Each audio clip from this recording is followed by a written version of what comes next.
नमस्कार, मैं हूँ आशीष चित्रांशी और आप देख रहे हैं द न्यूज लॉन्चर। आज बागी सांसदों की पलटी है। 6 सांसद आखिरकार तमाम उठा-पटक के बाद 2 कदम आगे, 1 कदम पीछे, 2 कदम पीछे, 4 कदम आगे, ये सब खेल-कूद खूब हुआ पिछले 5-6 दिनों से। फाइनली मोदी के चंगुल से बाहर जाना मुश्किल ही नहीं नामुमकिन है, ये बात साबित हो गई। 6 के 6 सांसद तैयार हो गए भाजपा का साथ देने के लिए। दरअसल ये मिशन 2 तिहाई है, इसमें और कोई मकसद नहीं है, मिशन 2 तिहाई। 850 लोकसभा सीट, 843 लोकसभा सीटों की चर्चा है, जिन पर 2029 में चुनाव होंगे। उसके लिए चाहिए परिसीमन आयोग, परिसीमन आयोग के लिए चाहिए 2 तिहाई सांसद और 2 तिहाई सांसदों के लिए चाहिए कि जितने विपक्षी पार्टियां हैं जिनके पास सांसदों की संख्या प्रासंगिक है, उन सबको छिन्न-भिन्न कर दिया जाए, तोड़-फोड़ दिया जाए। उसके लिए कंगाल बना दो, जेब में से पैसे निकाल लो, काम न होने दो, सताओ, ईडी, सीबीआई, आईटी सबको दौड़ाओ, किसी भी तरीके से हाका लगाओ और उनको अपने खेमे में लाओ। ये बात अब मैं नहीं कह रहा हूं। बागी सांसद का ऑडियो वायरल हुआ और उस ऑडियो में बहुत कुछ नहीं होता है कि फलाना आदमी चोर है। अगर ऑडियो में यही है कि वो आदमी घर पे आता है तो सावधान रहो, बस उतना ही पर्याप्त होता है सच समझने के लिए। तो जो ऑडियो लीक हुआ है, कथित ऑडियो मैं बोल दूं, आजकल बहुत कानूनी होते हैं ना लफड़े, तो मैं कथित ऑडियो बोल दे रहा हूं। उस कथित ऑडियो में मोदी का पूरा सच खुला हुआ है। किस तरीके से इस देश में लोकतांत्रिक मूल्यों को कुचला जा रहा है, कुचला जा रहा है, बिल्कुल पैरों तले रौंदा जा रहा है। विपक्ष लोकतंत्र की समानांतर मतलब एक साथ साथ चलने वाली धुरी होती है, बिल्कुल साथ चलती है समानांतर सत्ता पक्ष की। कभी भी देश के विकास में, क्षेत्र के विकास में सत्ता पक्ष और विपक्ष की बात ही नहीं होती। और हमने तो इस देश में ऐसे-ऐसे नेताओं को देखा है जो अपनी पार्टी के नेताओं को कहते थे तुम रुको पहले, पहले तुम आओ, ये विपक्ष है, दूसरी पार्टी का है। और यही भाजपाइयों के लिए होता था।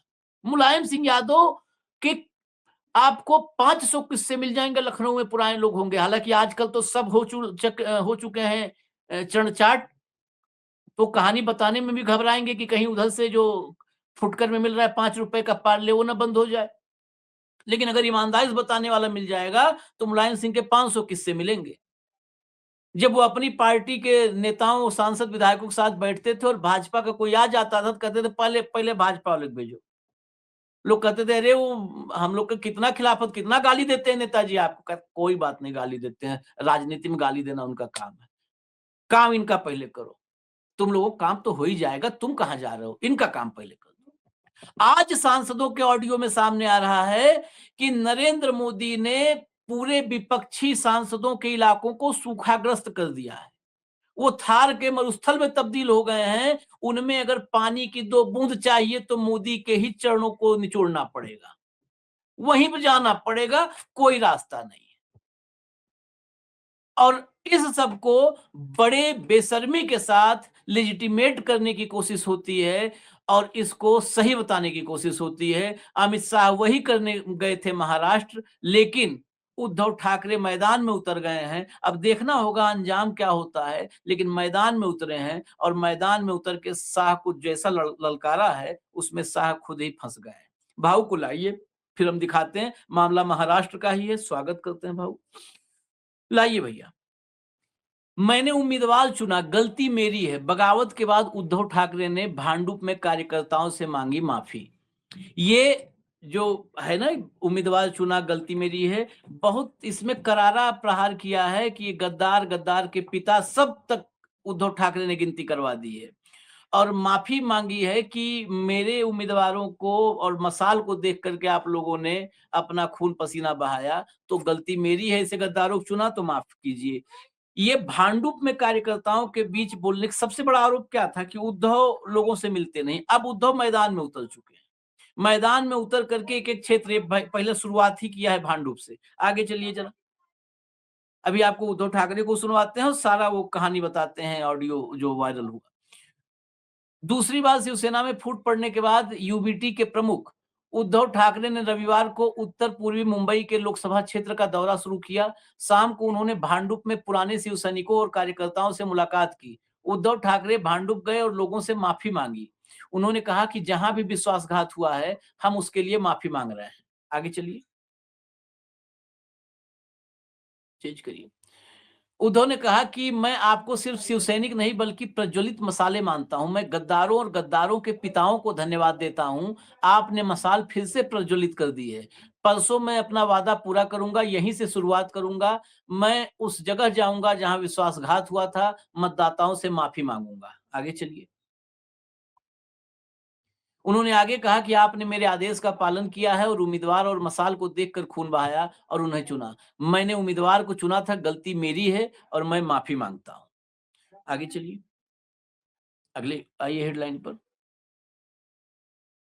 बाला साहब की शिवसेना के असली वारिस हम। उद्धव ठाकरे ने फिर दिखाए तेवर, बीजेपी को दिया करारा जवाब। शाह लिखने में लोग डरते हैं, बीजेपी को नहीं, शाह को दिया करारा जवाब। शाह गए थे और महाराष्ट्र में ये ज्ञान बांट के आए थे कि शिवसेना तो एक ही है, बस एक ही है, दूसरी है ही नहीं है। सुनिए जरा उद्धव ठाकरे को। ये चलिए, अच्छा हाँ, भीतर इसमें देख लीजिए। महाराष्ट्र की राजनीति में शिवसेना की असली पहचान को लेकर छिड़ी जंग के बीच शिवसेना यूबीटी प्रमुख उद्धव ठाकरे ने केंद्रीय गृह मंत्री अमित शाह के बयान पर पलटवार करते हुए कहा कि उनके नेतृत्व वाली पार्टी ही असली शिवसेना है। उन्होंने दो टूक कहा कि बाला साहब ठाकरे की विचारधारा और विरासत को आगे बढ़ाने का अधिकार सिर्फ उनकी पार्टी को है। वे भांडुप में पार्टी कार्यकर्ताओं को संबोधित कर रहे थे, जो शिवसेना यूबीटी के बागी सांसद संजय दीना पाटिल के मुंबई उत्तर पूर्व लोकसभा क्षेत्र में आता है। ये आखिरी लाइन ध्यान रखिएगा। बागियों के क्षेत्र में उद्धव ठाकरे उतरेंगे तो उसका क्या फर्क होगा, सुनिए। काँग्रेस आणि भाजपा, ज्या भाजपाला ती सुद्धा चूक आपलीच, गल्लीतलं कुत्र विचारत नव्हतं, त्याचं बोट धरून आपण मोठं केलं, याचं कोण विचारत होते. म्हणजे सुरुवातीला तर यांचं डिपॉझिट जप्त पार्टी म्हणूनच म्हटलं जायचं. अख्ख्या देशात 2 खासदार होते फक्त, काय भाजपा, भाडकाऊ, म्हणजे तसेच लोक आहेत. स्वतःचं काहीच नाहीये, दुसऱ्यांची पोरं ही चोरून चोरून चोरून मोठी झालेली पार्टी आहे. आणि 2 खासदार असलेला हा पक्ष आज त्या मोठ्या निजासीत मिळवतोय. पण काँग्रेस बरोबर 30 वर्ष, म्हणजे आपल्या सगळ्यांची राजकीय कारकीर्द ही काँग्रेस बरोबरच्या राजकीय वैरात गेली, बरोबर ना. पण तरी कधीही काँग्रेसनी शिवसेना चोरण्याचा प्रयत्न केला नाही, काँग्रेस शिवसेना संपवण्याचा प्रयत्न केला नाही, जे भाजपने केलेलं आहे. जो प्रयत्न भाजपने केला, हे भाजपचं पाप आहे. काल एक उपरचुंब उपरा येऊन गेला कुठेतरी कोल्हापूरमध्ये. अरे तुम्ही काय भलते विचार पटकन कळते तुम्हाला. आणि त्याने काय नवीन शोध लावला की आज पण शिवसेना एकच आहे, शिवसेना एकच आहे, ती माझी, आमची, बाळासाहेबांची आहे. विशेष त्या उपऱ्याला एक कळलं नाही की त्याच्या पक्षाचे अध्यक्ष कोणी आहे, सोम्या गोम्या कासे होऊ शकतो. आज सुद्धा नाव कोण आहे माहिती नाही कोणाला, कारण कोणतेही उचलतात आणि कोणी एखादं ध्यान त्या खुर्चीवरती बसवतात, जरा भाजपा अध्यक्ष. पण शिवसेना प्रमुख एकच होऊन गेले, पुन्हा दुसरा शिवसेना प्रमुख होणे नाही. पहले ये पूरा मराठी में था, पहले इस पे चर्चा कर ले, फिर हम ऑडियो लीक पर आएंगे, निम्बालकर, आष्टीकर, उन सब पे आएंगे। भाऊ, उन्होंने कहा कि मैं गद्दारों को टिकट दिया, गद्दारों के लिए मैं माफी चाहता हूं, मैं मतदारों से माफी मांगता हूं कि हमने गद्दारों को टिकट दिया। उसके बाद उन्होंने कहा कि अब बोला जा रहा है कि शिवसेना एक ही है। बोला हम भी कहते हैं कि शिवसेना एक ही है और हमारी है, असली है। बोले उनके यहाँ क्या किसी को भी उठा के अध्यक्ष बना देते हैं, जिसकी कोई नाम नहीं होता, कुछ नहीं होता। आज किसी को पूछो अध्यक्ष का नाम क्या है तो पता नहीं सकते लोग, एक नाम मात्र के लिए कोई आदमी बिठा देते हैं। लेकिन अभी तक इतिहास में एक ही शिवसेना प्रमुख हुए हैं, और उसके बाद कोई शिवसेना प्रमुख है ही नहीं, उनका नाम बाला साहब ठाकरे है। अब आशीष, मैं इस भांडुप की कहानी आपको सुनाऊं। ये भांडुप जो है वो गढ़ है शिवसेना का। भांडुप जाना जाता था थापा के नाम से। थापा भाई जो है वो शिवसेना के एक ऐसे स्तंभ थे मुंबई में। अंडरवर्ल्ड में दखल थी, लेकिन अंडरवर्ल्ड में वो बाकी भाइयों जैसे एक्सटॉर्शन का काम नहीं करते थे। वो रॉबिन हुड की इमेज रखते थे कि लोग उनके पास आते थे मदद मांगने और फिर वो किसी से भी अड़ लेते थे। वो थापा को उंगली पकड़ के, जो थापा पहले एक बैंक में गार्ड थे, वहां से वो कारपोरेटर बने और उसी थापा के घर चाय पानी पिलाने का काम एक व्यक्ति करता था जिसका नाम नारायण राणे था। तो वो उनके लिए नारिया था, जा नारिया ये दिलाया वो लिया। बाला साहब ने जब थापा को, मैं थोड़ा विषयांतर नहीं, मैं बता रहा हूँ शिवसेना कैसी होती है आशीष जी। बाला साहब ने कहा थापा को कि कारपोरेटर का चुनाव लड़ो। उन्होंने कहा जैसा आदेश। फिर उन्होंने कहा कि बाकी लोगों से भी लड़, और कौन कौन लड़वा सकते हो बताओ मुझे, मैं तुम्हारे लोगों को टिकट देता हूँ। इनने आके अपने ग्रुप को बोला। सब ग्रुप ने कहा कि क्या करना है भाई, अपना काम ठीक चल रहा है ना, ये राजनीति अपना काम नहीं है, ये लोगों को नमस्ते करो, ये करो वो करो, क्योंकि सब वो रॉबिन हुड टाइप लोग थे। तो थापा ने कहा नहीं नहीं, बाला साहब ने बोला है किसी तरह किसी को तो देना ही पड़ेगा, एक हाथ तो नाम लड़ना पड़ेगा किसी को। तो मजाक में जैसा होता है ना, अरे किसी को क्या, ये नारायण को लड़ा दे। तो उन्होंने जाके नारायण राणे का नाम दिया। अब नारायण राणे को चुनाव लड़वाया गया। नारायण राणे को जितवाने की भी जिम्मेदारी अब थापा की थी। थापा ने जितवा लिया। मुंबई में शिवसेना का जलवा था, थोक में शिवसेना वहां जीत के आती थी। नारायण राणे जीत गए। उसके बाद थापा को बाला साहब ने बेस्ट का चेयरमैन बनाने का तय किया। बेस्ट की जो कंपनी है वो ट्रांसपोर्ट और बिजली, ये दोनों मुंबई के देखते हैं और बहुत बड़ा पद है, महापौर के बराबर, स्टैंडिंग कमेटी के चेयरमैन के बराबर पद था वो। तो कई लोगों के गले नहीं उतरी बात। जो अपने लोगों को बिठाना चाहते थे उन्होंने अखबारों में छपवाना शुरू कर दिया कि अरे भाई देखो, एक भाई किस्म के आदमी को ला रहे हैं, ये है। बाला साहब तो कभी किसी की सुनते नहीं थे। थापा को लगा थापा की वजह से बाला साहब की बदनामी हो रही है। वो खूब जाके बोले, बाला साहब नका मला नका करूं, मला मेरे को रहने दो। नेपाली थे थापा, लेकिन बहुत बेहतरीन मराठी बोलते थे। तो बोला नहीं, बिल्कुल नहीं, नहीं करना है, मुझे नहीं करो आप, बदनाम, पार्टी बदनाम मत करो। मैं तो हूं ना, मैं आप ही का हूं, मुझे कारपोरेटर भी नहीं बनाते तो भी मैं आप ही का था। तो उन्होंने कहा कि तुम राजनीति समझते नहीं हो थापा, कोई लोग अपना आदमी घुसेड़ना चाहते हैं शायद, तुम नहीं रहना, चलो ठीक है तुम मत हो। तुमने किसको लड़वाया था चुनाव, कौन था, नारायण? बोले हाँ। बोले उसको बनाते हैं। और नारायण राणे का भाग्य खुल गया, वो बेस्ट के चेयरमैन बन गए। कपड़े नहीं थे, रात को टेलर वो दुकान खुलवाई, कपड़े, उसको सफारी सिलवाया रातों रात। और फिर नारायण राणे ने बेस्ट में रहते हुए, क्योंकि कभी थापा ने ये नहीं बोला तू बेस्ट का चेयरमैन तो हमारे लिए करो, नहीं, तू देख, उसको फ्री हैंड दिया। और मैं इसलिए जानता हूं कि मैं थापा के परिवार को बहुत अच्छी तरह जानता हूं। आज भी मुझे समय मिला तो मैं जब यदि उस साइड पे गया तो मैं बाकायदा दीदी को मिलाता हूँ, जो उनकी बहन है, हम उसको आज भी दीदी ही कहते हैं और आज भी उतना ही प्यार करती है वो हमसे।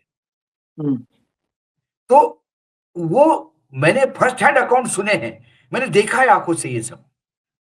नारायण राणे को नहीं देता काम करते हुए, लेकिन नारायण राणे का मैंने एक फोटोग्राफ देखा कि थापा चेयर पे बैठे, चेयर के हत्थे पे सुधाकर चौहान जो ठाणे में थे, अभी उनका स्वर्गवास हुआ कोविड के टाइम पे, वो भी कारपोरेटर हुआ करते थे, बहुत राइट हैंड माने जाते थे थापा भाई के। तो सुधा भाई हत्थे पे बैठे हैं और उनके पैरों के पास पैजामा और बंडी में नारायण राणे ऐसे बैठे हैं सेवक जैसे। तो वो उस भांडुप से वो शुरुआत करिए, मतलब उन्होंने वही हाथ डाला जहां उनका सबसे ज्यादा समर्थन है। तो कुल मिलाकर ये कभी कभी होता है ना, ब्लेसिंग इज डिसगाइज कहते हैं, कि इसमें भी मिल जाता है। शिव सैनिक इन 6 लोगों के गद्दारी से, जो भी शिव सैनिक हार्डकोर शिव सैनिक है वो कंसोलिडेट हुआ है। उनको लगता है कि अब इनको सजा देनी गद्दारों को।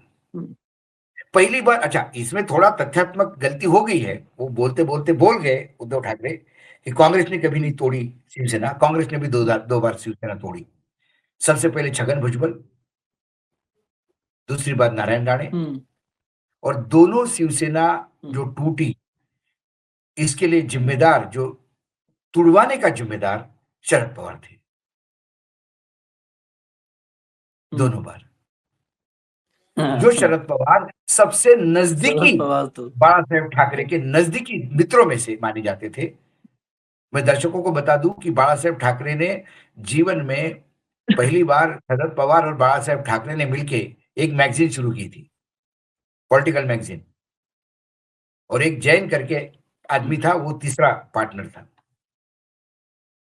तो ये शरद पवार जी बड़ा अच्छा किस्सा सुनाते हैं कि वो मैगजीन का पहला इशू आया और वो सिद्धि विनायक के चरणों में अर्पण किया, उसके बाद कभी दूसरा इशू आया ही नहीं। पॉलिटिकल डिफरेंसेस इतने थे कि वो मैगजीन वही बंद हो गई। लेकिन बाला साहब का मार्मिक अभी भी चल रहा है, जो कार्टून के ऊपर एक ऐसी मैगजीन कि जो सिर्फ कार्टून ही भरे होते थे उसमें, फिर उसके बाद सामना आया। तो कुल मिलाकर ये जो 6 लोग गए, और इन 6 लोगों की एक बात मुझे बिल्कुल सही लगती है कि उनके कॉन्स्टिट्यूंसी में कोई काम नहीं हो रहा था। इन सांसदों की कोई सुनता नहीं था, इनको अपमानित किया जाता था बार बार, क्योंकि ये एक नया टूल किट शुरू किया है इन्होंने, अपने लोगों के काम करो, दूसरे के काम मत करो, ताकि जनता उनको ये 2 भारत बना दिए हैं। 2 भारत बना 2 दिए। भारत, अब भारत में 2 भारत। एक भारत है जो किसी भी तरह से वो कुछ भी हो, वो व्यभिचारी हो, भ्रष्टाचारी हो, चोर हो, बेईमान हो, उन पर 10 मुकदमे हो, 20 मुकदमे हो, वो भाजपा के साथ हैं तो सब पूरा खजाना उनके लिए खुला है।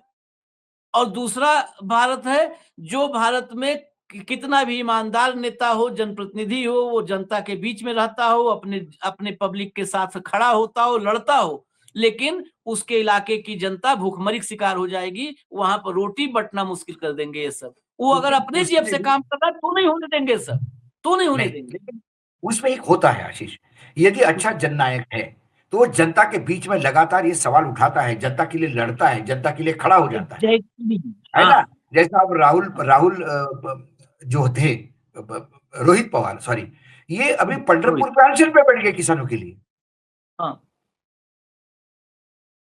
लेकिन लड़ तो रहे हैं, किसानों को ये तो पता है कि हमारे लिए कोई लड़ रहा है, ये तो पता है कि राहुल होने का। हाँ, तो ये वो लोग है, ये वो लोग हैं कि जो हम किसान के विकास के, हम कॉन्स्टिट्यूंसी के विकास के लिए वहां जा रहे हैं।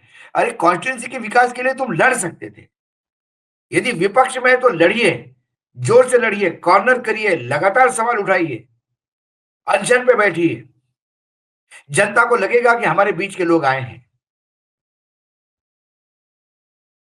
जनता जागरूक हो जाएगी।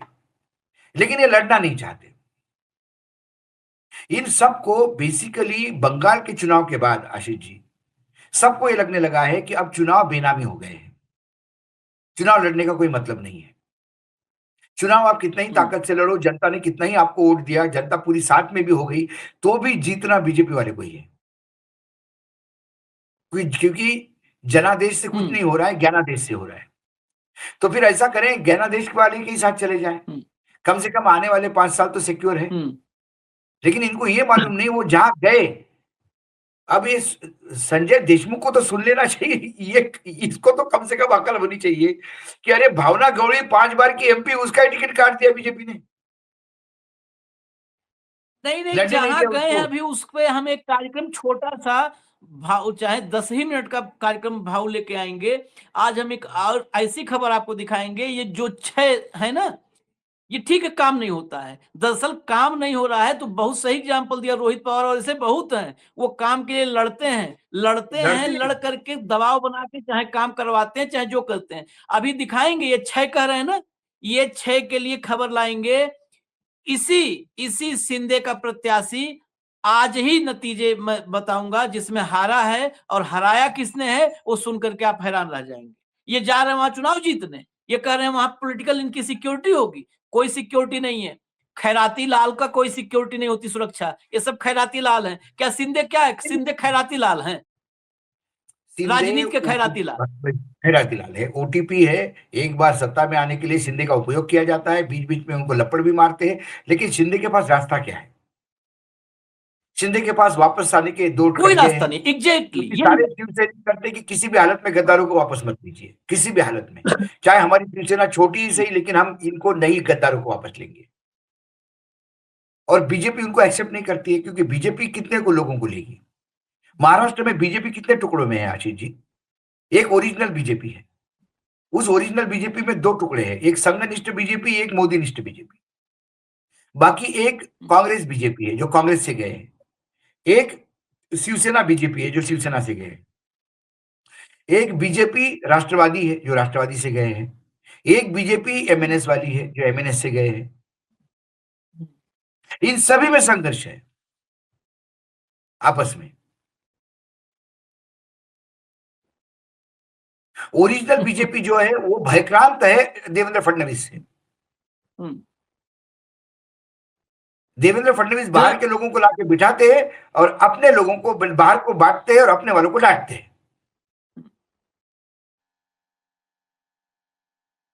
जरा कुछ हेडलाइंस जो मैं ऑडियो लीक की बात किया था वो दिखा दें, कार्यक्रम के महत्वपूर्ण हिस्से में वो है। जरा लाइए हेडलाइन, हेडलाइन लाइए।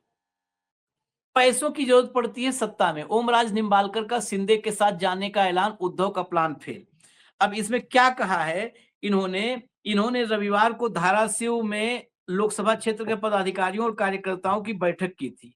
उसमें एकनाथ शिंदे की खूब तारीफ करने लगे और वहीं कहा जा रहा है कि जो कथित ऑडियो है उसी बैठक की है, जिसमें कहा ओमराज निंबालकर ने कि जनहित के कार्यों को आगे बढ़ाने के लिए संसाधनों और धन की आवश्यकता होती है। इसके लिए सत्ता में मौजूद नेतृत्व के साथ तालमेल जरूरी है। निंबालकर ने कहा, कुछ लोग प्रचार कर रहे हैं कि वह चुनावी नतीजों के तुरंत बाद सत्ता पक्ष के संपर्क में चले गए थे, जबकि ऐसा नहीं है। उन्होंने कहा कि ऐसा होता तो 22 में ही मैं ये कदम उठा लेता। 22 में कदम कैसे उठा लेते? 22 में जरूरत नहीं थी इतने की। और फिर तब आपको लगा कि एकनाथ शिंदे के यहां कुछ मिलना भी नहीं था आपको। लेकिन अब ओमराजे निंबालकर झूठ बोलते हैं। सारा खेल जो है घूम फिर के उनके जो पिता थे पवन राजे निंबालकर, उनके हत्या और उनके हत्यारों को सजा देने का मामला है। उनको प्रॉमिस किया गया था कि उनके हत्यारों को सजा दी जाएगी, लेकिन उसके बाद जब नतीजा आया कोर्ट का, सारे निर्दोष बरी हुए। उसके बाद निंबालकर जी को भवन में चले गए कि अरे जो बोला वो तो किया ही नहीं, मैं क्यों जाऊं। फिर उन्होंने कहा कि मैं कार्यकर्ताओं को पूछूंगा। फिर उन्होंने कहा कि मैं उद्धव ठाकरे के खिलाफ कुछ नहीं बोलूंगा, और एक इंडिकेशन दिया कि मैं वापस जा सकता हूं। अब वहां पे तुरंत एक्टिव हो गए, शिंदे हो गए। फिर उसके बाद कहा जाता है कि शिंदे जी ने तुरंत, कोल्हापुर में ही थे अमित शाह जी, उनके कान में कुछ बोला। फिर अमित शाह जी ने कहा कि सरकार अपील करेगी। सरकार जो मालेगांव वाला ब्लास्ट हुआ उसमें अपील नहीं करेगी। हाँ। उसके बाद सरकार के लोग अटके हुए हैं, संघ के लोग अटके हुए हैं। होम राज्य में सरकार अपील करेगी और सजा दिलवाएगी। तो ये उनको फिर गाजर दिखाया गया सुप्रीम कोर्ट का। अब सुप्रीम कोर्ट कब जाएगी? हाई कोर्ट जाएगी, हाई कोर्ट से सुप्रीम कोर्ट जाएगी, क्योंकि ये सीबीआई का मामला है। सीबीआई कोर्ट में हुआ, उसके बाद हाई कोर्ट जाएगा। हाई कोर्ट में 3-4 साल लगेगा। हाई कोर्ट से जो सजा मिली तो ठीक है, जब सजा मिली तो दूसरी पार्टी सुप्रीम कोर्ट जाएगी। ये मामला अभी 5-10 साल के लिए टिक गया है। 5-10 साल छोड़िए, एक मतलब ये निंबालकर के लिए कड़वा सवाल हो सकता है। ये मेरे पिता ही मेरी पहली प्राथमिकता है। आज ऑडियो में पैसा प्राथमिकता नजर आ रहा है, ऑडियो में पैसा प्राथमिकता नजर आ रहा है। दूसरी बात, अभी आपने कहा सुप्रीम कोर्ट जाएंगे, हाई कोर्ट जाएंगे, कहीं जाए। ये बात मतलब ओमराजे निंबालकर सांसद हैं, उस परिवार से हैं, पिता का इतना बड़ा नाम था। इतनी नहीं समझ है कि वो सुप्रीम कोर्ट की में, हाई कोर्ट में जाने के बाद कि सीबीआई जाएगी, जो सीबीआई यहाँ पर लिंक नहीं जोड़ पाई, यहाँ पर स्टेब्लिश नहीं कर पाई, वहां क्या कमाल कर देगी। ओम राजे निम्बालकर भी, मुझे लगता है, हो सकता है कड़वा और क्षमा करें अगर बुरा लगे तो, ये पिता ही प्राथमिकता है कि आड़ में ये राजनीति का नया पहाड़ा पढ़ रहे हैं। नहीं नहीं नहीं नहीं, वो अपना नहीं भाई पता देखो, है कि पिता तो सुप्रीम चले कोर्ट और हाई गए, कोर्ट में क्या होगा। आशीष जी पिता तो चले गए, वर्तमान में अपना राजनीतिक भविष्य सिक्योर करने के चक्कर में ये गए हैं और हाँ, कोई लोगों का काम नहीं है। अभी ओम राजे निम्बालकर को बाद में लेखा जोखा लेंगे कि कितना काम किया भाई, कितना पैसा आया। नासिक में जो नासिक वाला वजह जो वो तो गया नहीं, उसको भी बोला गया था कि हम पैसे देंगे तुम्हें। हम्म, वाशिम में देशमुख क्या कर लेगा? किसान जो हम्म, जान दे रहे वो रोक लेगा? हम्म। कहां से पानी लाएगा?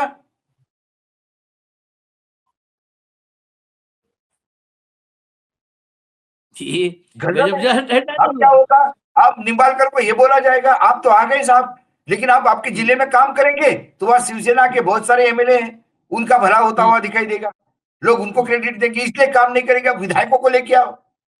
हम्म। यही होगा। मतलब यही। इस जनता को मूर्ख बना रहे हो आप। ये देखिए, उद्धव से नाराजगी नहीं, लेकिन बागी सांसद नागेश पाटिल आष्टीकर जी हैं, ये ने बताई पार्टी छोड़ने की वजह। यही बात देखिए, मैंने क्या कहा था कि मोदी का सच, ओम राजे निम्बालकर का ऑडियो क्लिप, कथित ऑडियो क्लिप, और नागेश पाटिल आष्टीकर का ये बयान, ये दोनों क्या कह रहा है, इस देश की नरेंद्र मोदी की राजनीति को एक्सपोज नहीं कर रहा है क्या? आप ऐसे जगह जा रहे हो जो ब्लैकमेलिंग कर रहा है। ये ब्लैकमेलिंग नहीं है तो क्या है? आपको सत्ता, या आपकी प्राइवेट लिमिटेड कंपनी नहीं है ये देश, नरेंद्र मोदी प्राइवेट लिमिटेड नहीं है कि इस देश के सीईओ नरेंद्र मोदी है, उनकी कंपनी है, और इस देश के 143 करोड़ लोग वहां पर झाड़ू पोछा लगाने के लिए है, ये तो है नहीं। अगर आशीष जी कोई भी पॉलिटिकल पार्टी सत्ता में होते हुए विपक्ष का काम न करके उसको हाँक के ला रही है तो ये चले विशुद्ध ब्लैकमेलिंग है। चले गए वो दिन जहां राजनीतिज्ञ लोगों के लिए काम करते थे, आज राजनीतिज्ञ अपने लिए काम हाँ, करते हैं।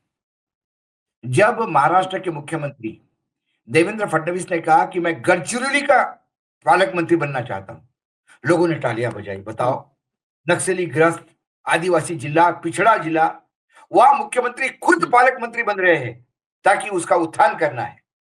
अब समझ में आ गया, पूरा गडचिरोली का जंगल साफ होने जा रहा है, माइनिंग बेल्ट है वो। पालक मंत्री इसलिए बने कि उद्योगपतियों को लाके वहां माइनिंग शुरू करवानी है, वो अपने धंधे के लिए गए थे। अब जाके गडचिरोली के किसानों को, लोगों को समझ में आ गया, अब धरने पे बैठे हो। बताइए। हाँ, स्वागत कर रहे थे। एक मराठी में कहावत है, भीख नको पण कुत्रावर। कोई भीख मांगने वाला जाता है, कोई भाई ओम भिक्षाम देही, और कुत्ता भौंकने लगता है, तो वो घर वालों को प्रार्थना करता है कि भाई भीख मत दे, कुत्ते को संभाल, पहले वो काट खाएगा, खाया पिया कुछ नहीं, कुत्ते ने काटा, इलाज और करना पड़ेगा। वैसे लोग अब कहने लगे गडचिरोली के, भीख नको पण कुत्रावर। अरे मुख्यमंत्री से नहीं चाहिए पालक मंत्री भैया, तो मुख्यमंत्री कहीं और जाए, यहां तो आपने बेच दिया पूरा गडचिरोली, पूरा टाइगर कॉरिडोर व्यस्त व्यस्त कर दिया। टाइगर कैपिटल के नाम से जो जानी जाती थी, सर टूरिज्म की ऐसी कैसे हो जाएंगी? जब बाघ ही नहीं रहेंगे तो देखने कौन आएगा? बोलेगा कौन? 28 गांव के ग्राम पंचायत ने ठराव, प्रस्ताव पारित करके दिया था कि यहाँ पे माइनिंग नहीं होनी चाहिए, कोई नहीं सुना किसी का। काय की जन अदालत लगाती है? 28 ग्राम पंचायत का प्रस्ताव और माइनिंग के लिए दे दिया, बिल्कुल टाइगर कॉरिडोर में है, जहां से टाइगर का आना जाना होता है, वहां बीच में माइनिंग शुरू हो गया, खत्म हो गया मामला। तो ये सब कहने की बात है कि हम देश के लिए कर रहे हैं, ये अपने लिए करते हैं, अपने राजनीतिक भविष्य के लिए करते हैं। मोदी जी जो ये उठक पटक कर रहे हैं, ये सिर्फ इसलिए कर रहे हैं कि अपने 340 350 तक भी लोग, 340 भी मिल जाए तो परिसीमन का बिल पास कर ले। हाँ, क्योंकि चुनाव जीतने की जो टूल किट है उसमें एक है परिसीमन। पहले अपना क्षेत्र ही ऐसा बदलो कि जिसमें विरोधों को बांट दो पूरी तरह से, विरोधियों को। आसाम में उन्होंने करके दिखाया। उसके बाद दूसरा एसआईआर, लोगों को वंचित रखो, अपने लोग जोड़ो, और उसके बाद भी कोई बेशरम जुड़ ही गए विपक्ष वाले तो उनको डाउटफुल करके मत देने दो। उसके बाद चुनाव जैसे ही शुरू हो जाता है पैरामिलिट्री फोर्स घुसेड़ दो, पूरा भयग्रस्त कर दो, और फिर मतगणना जिस दिन होगी उस दिन सटकाओ लोगों को और मतगणना डिक्लेयर कर दो, जीत गए, जैसे बनारस में हुआ। अजय राय देखते ही रह गए, 7वें राउंड तक अजय राय, 12वें राउंड तक अजय राय जीत रहे थे, एकदम राउंड आना बंद और फाइनल आ गया डिसीजन, प्रधानमंत्री जीत गए। जब ऐसा ही होना है तो इसके लिए आपको 340 कम से कम चाहिए, बाकी जुगाड़ी इधर उधर से कर लेंगे वो। हाँ, बाकी तो हो वो जाएगा। आंकड़ा 340 करने के लिए टीएमसी टूटी, शिवसेना टूटी, शरद पवार भी टूटेंगे, शरद पवार की पार्टी भी तोड़ के लेके जाएंगे 100% ही। उसके बाद समाजवादी पार्टी की तो काम चालू हो गया ऑलरेडी, ऑपरेशन।